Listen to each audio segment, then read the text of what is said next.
Hey guys, and welcome back to my channel Rewind That. It's your girl Miss K.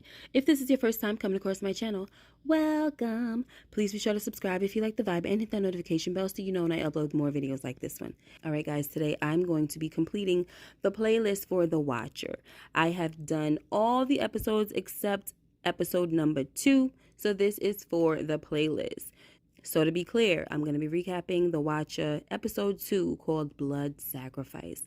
Now the episode starts off with Dean and Nora back at the police station due to receiving the last letter.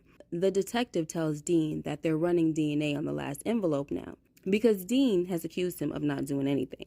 He also claims that they had a squad car ride by the house 4 times last night, and I just find that hard to believe. Anyway, Nora says that it's obvious that the Watcher is Jasper, and the detective says that according to Jasper's sister, he hasn't left his room since Dean threatened to kill him. And all I could think was lies, because I heard Dean say he would jack him up pretty good, but I never heard Dean say that he would kill Jasper. So anyway, the detective tells Dean and Nora that they should list the house to call the Watcher's bluff. But since they definitely don't even want to think about selling the house, the detective suggests that they hire a private investigator. Then he gives them some names. Next, Dean sits down and meets with a woman who was a former jazz singer who turned private eye after she had a heart attack. Now, this woman's name is Theodora, and she tells Dean that she will charge him $100 an hour to work on his case. But Dean says, "I'll get back to you." So the woman says, "Okay, I'll do it for $50 an hour." She lets him know that she has liver cancer and she's desperate for the money. So Dean says, "I'll be in touch." Next, Nora tells Dean that she doesn't feel safe sleeping at the house and wants to go to a motel until the renovations are done. So while Nora and the kids stay at the motel, Dean will stay at the house alone. Next, Dean gets back home and there's someone outside watching him go into the house. So he gets in and turns out all the lights and goes to bed. But as he tries to sleep, the doorbell rings and he gets up and goes outside to see who it was.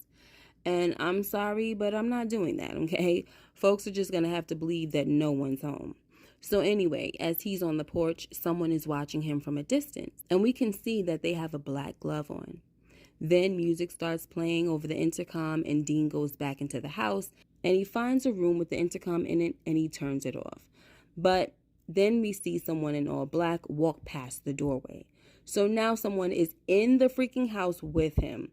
But to be honest, guys, I feel like there's always someone in that house. Next, Nora gets a call to her motel room and the caller is just breathing on the line. So Dean rushes over to the motel and him and Nora go to the receptionist and ask for more details about the call. The receptionist tells them that the caller just asked for room number 5 and she put it through. So Nora says, "Can you star 69 them?" So when the receptionist does this, the phone rings out. But we find out that the phone call came from Dean and Nora's house. Creepy. Next, Karen tells Nora that she doesn't have much information for her when it comes to who they outbid.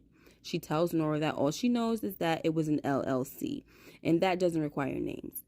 Then Karen asks Nora what her first instinct was when she received that letter. Like, didn't you just want to take your husband and your kids and get the heck out of there? So Nora says, "Yeah, I guess." And Karen says, "Then that's what you need to do. You need to sell, sell, sell, sell, sell."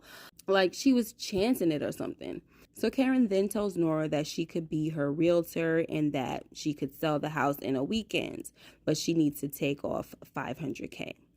Anyway, her bottom line was telling Nora that she really needs to sell the house, but she also tells Nora that she knows she's scared, but what she really should be is angry.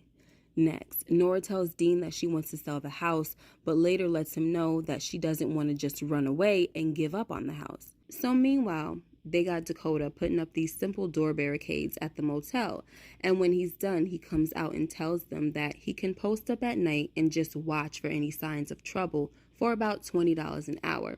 And they say okay. And I'm proud of the way Dakota gets his hustle on, but I'm amazed at how much money Dean and Nora have been spending to keep their family safe. Like, it's just, this house has become like a money pit for them, honestly. It's just been fees on top of fees, and it's ridiculous. Next, Dean meets with a guy who used to live in the house before them. We find out that his name is Andrew, and he tells Dean that if he cares about his family, he needs to get out of that house. Andrew starts telling Dean about his experience in the house and how his wife went through postpartum depression.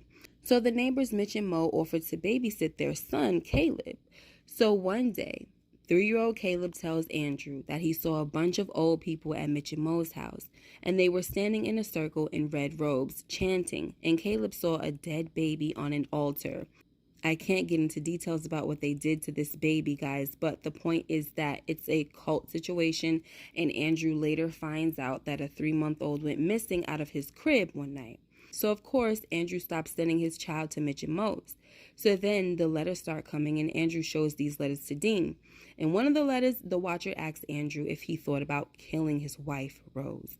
Long story short, the story doesn't end well for Andrew, because when he finally moves out with his family back to the city, he comes home to find his wife dead, and she did it to herself, okay?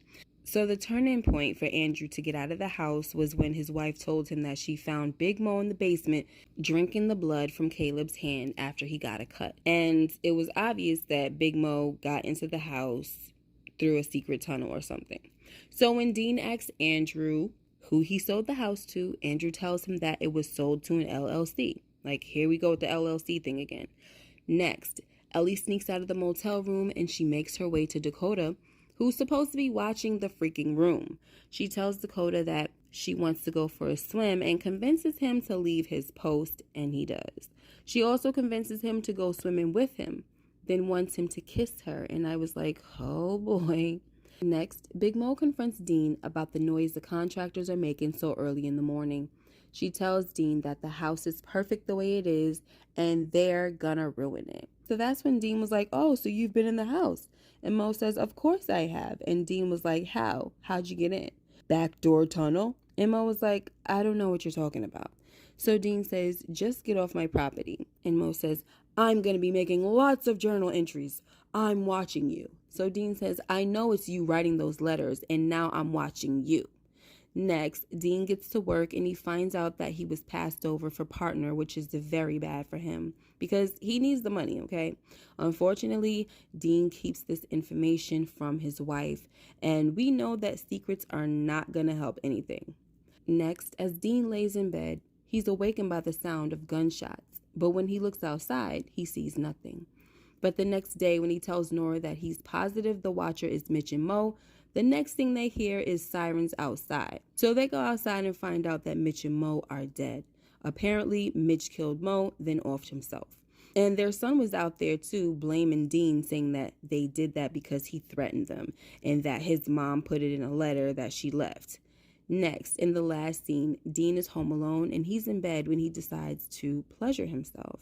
And before he could really get into it, the alarm goes off. So he grabs a bat and goes looking around the house. He finds nothing, all right? And he shuts the alarm off before going back to his room. When he gets to his room, he can see Jasper from his window. And Jasper is standing there looking crazy, and he just smiles at Dean and walks away. And that's how the episode ended. So at this point, guys, I was here for it all. But if you go back to my last live that I did when I summed up the series, you will know exactly how I feel. So if you haven't checked that out, go ahead and check it out. The link should be in the description box below. All right, guys, let me know what you guys thought about this episode. Make sure you like, comment, and subscribe if you haven't already. And hit that notification bell so you know when I upload more videos like this one. Until next time, you guys take care and be blessed. And I'll see you in the next video. Bye-bye.